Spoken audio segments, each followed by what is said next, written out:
To deal with the pre-trial matter before, so hence my robes and hence the pre-trial appearances haven't been full. Sorry, you are for number? I'm for number 2 and number 12. However, I'm going to withdraw with the legal report for accused number 2. I'm informed that he has terminated the mandate of my extract. And is this for the record your name? M.S. Mazibuko from the local government. Thank you. So 2 and 14. And 12. 2 and 12. Have you got that, please? 2 and 12, and you now want to withdraw for accused number 2. For number 2. All right. Well, I take it he's present. He's present, and I'm informed Mr. Fere will be appearing on his behalf. All right. Where are the accused seated? Because we're now dealing with the pre-trial. Where are the accused? Simply not going to help us. They're going to have to... are all the accused here, gentlemen and ladies? Are all the accused present? Number 1? Yes, Mr. number 1 is McKinsey? present, madam. Okay, number 2. I wonder if you can't just get to a point where you're together so that I can see.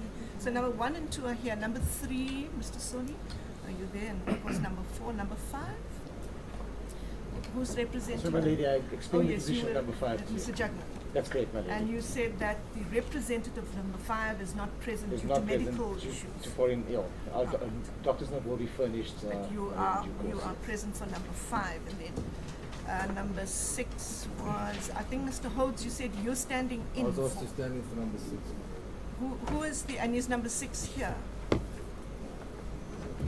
But lady, there must be a representative of accused number 6. Accused number 6 is a Yes. company, but Michelle Mpambani. So is the representative of accused number 6 not Also here? not here. 605. If you could just record that, please. And then for number 7 is number 7, Selo Joseph Khadebe. As a copy is my lady, I appear on behalf of artist number 7, Kopan Mohoro from the local bar, and I can confirm that artist number 7 is indeed before court. Just put your name on the record, please.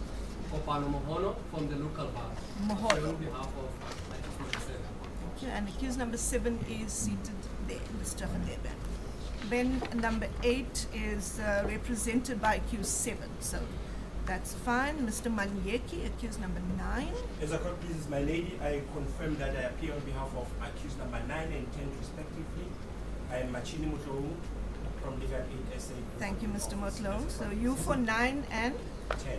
10, As a court pleases. right? And then for number 11 was Mr. Markano.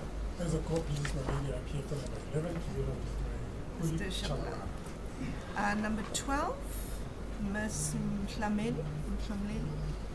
Is she present? Sarah Matawana Mhlameli? Oh, she is present.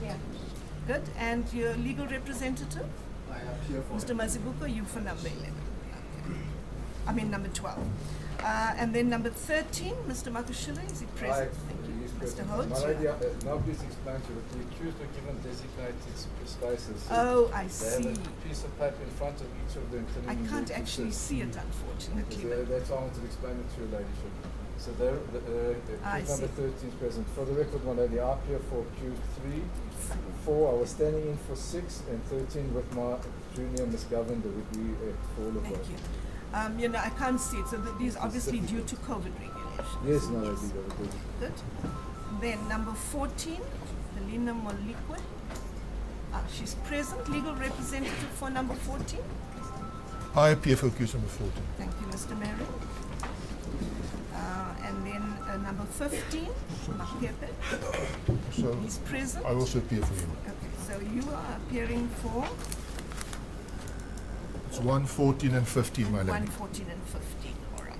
And then for Mr. Fenter is Mr. Finskapik. Sculpting initial CJ, KZN bar. And is Mr. Fenter present? Yes. Thank you, Mr. Fenter. All right, I think all the accused, save the ones we've mentioned, are not here. I'm not sure. I just want to place on record, there was some confusion about whether the pre-trial matter would be today or tomorrow. And what was decided is whoever is here, we would deal with the pre-trial today.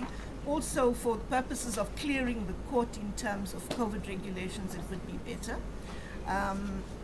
So we will deal with that, and whoever's not here, and if by some reason they think it's tomorrow. When they get here tomorrow, we'll deal with them tomorrow. So yes, I think we've got that in order. Mr. Deneson, what's happening with the pre-trial? My lady, as indicated in chambers, it was agreed that the matter be postponed. I can maybe just place on record pertaining to the position of Ms. Charlotta, who is still currently in the United States. The state is busy with a extradition application. All the papers have been filed, so that process is ongoing as we speak. We have arranged a date, the 10th of June. That's the first date that suits everyone. If it's so please the court.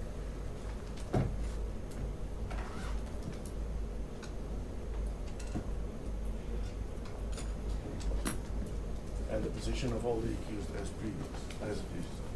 And each one of them, I take it, is on bail, the humans that are appearing. Correct. Good. All right then, gentlemen, by agreement, the pre-trial matter is being adjourned to or remanded to the 10th of June 2022. That's the pre-trial criminal matter, pre-trial hearing. All of you are on bail and you want to be here no later than 9 o'clock on the 10th of June 2022. You all understand that? There's just one query, Mr. Holmes. I take it, who is the legal representative of number 6? It's Mr. Mancha. I was just requested by my attorney this morning to stand in on a collegial basis. I take it that date will suit him. My lady, my attorney will inform them of the date and ask why the representative wasn't here today so that we'll be in a better position to welcome Because either today or tomorrow morning. Yes, neither my secretary nor I were contacted to indicate to us that the legal representative won't be here. So I'm a little confused as to why that was not done. I'm in the same position. Thank you, Mr. Holmes. All right then, just to repeat, then the pre-trial hearing is remanded to the 10th of June 2022. All accused want to be here at 9 o'clock in the morning. Thank you. I think we can then move on to the civil applications, but I think you would need a few minutes to rearrange yourselves, and so court will take a short adjournment, just so that we can all get ready for the civil.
After the first one, then you're gone. Then I'm going to move your lock.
But if you have lots of them, it's only going to fetch for later.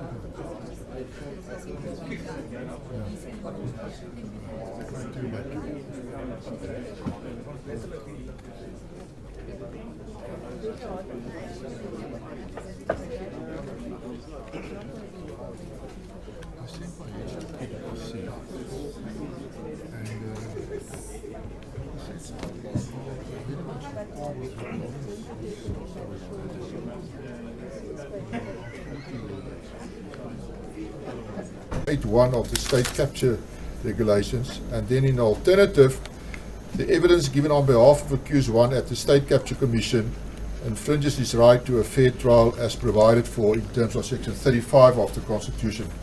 My Ladyship, I think with all due respect, I think what is obvious is that this application hinges on the evidence given by the applicant before the Zondo, if I may refer to them as the Zondo Commission, I think it's just easier, on the 28th of August 2020 and then again on the 28th of September 2020.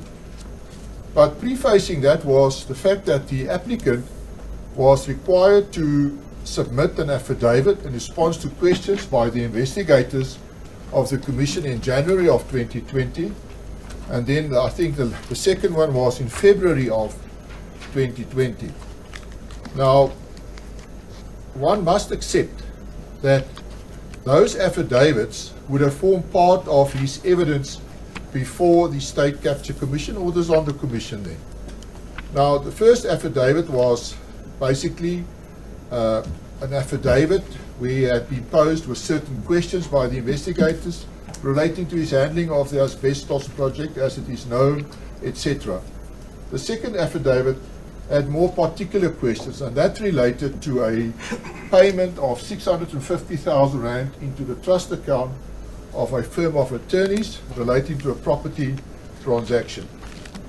Now, as I've said, one must bear in mind that those affidavits or the content thereof would have formed part of his evidence before the Commission.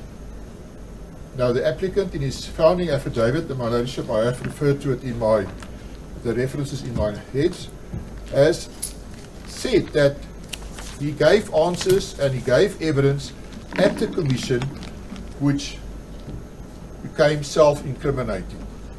And that, I don't think that is in dispute.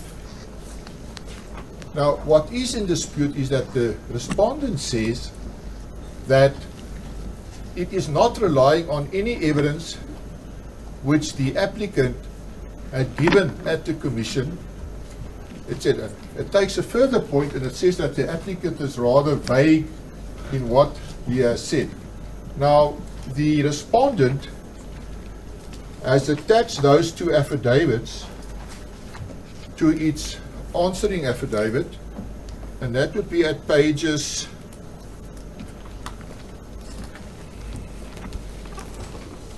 947 and 974 of the papers before your Ladyship.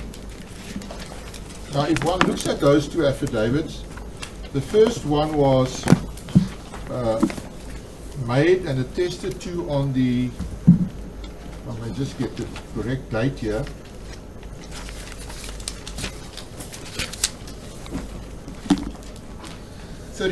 January 2020, and the second one was attested to on the 3rd of July 2020.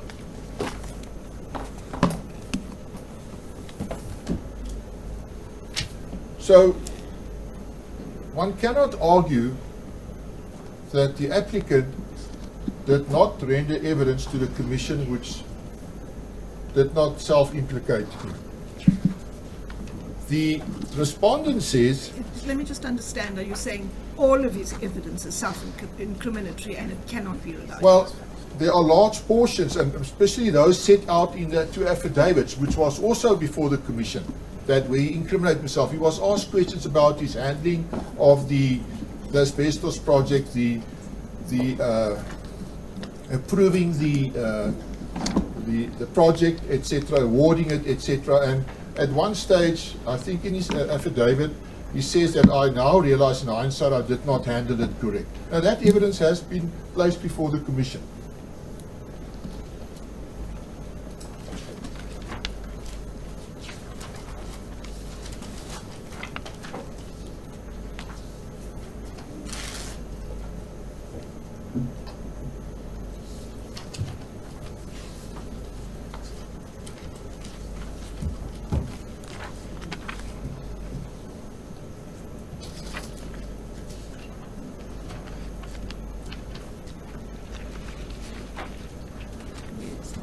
Now, if I may refer your ladyship to the heads of argument at page 15 and further, that's where I discussed the evidence as such. We say in its founding affidavit, that would be the heads of argument at paragraph 44 on page 18 and further. This is what the respondent says, and it's just a brief... Sorry, give me a moment. My apologies. Paragraph 44, you said. Yes, on page 18.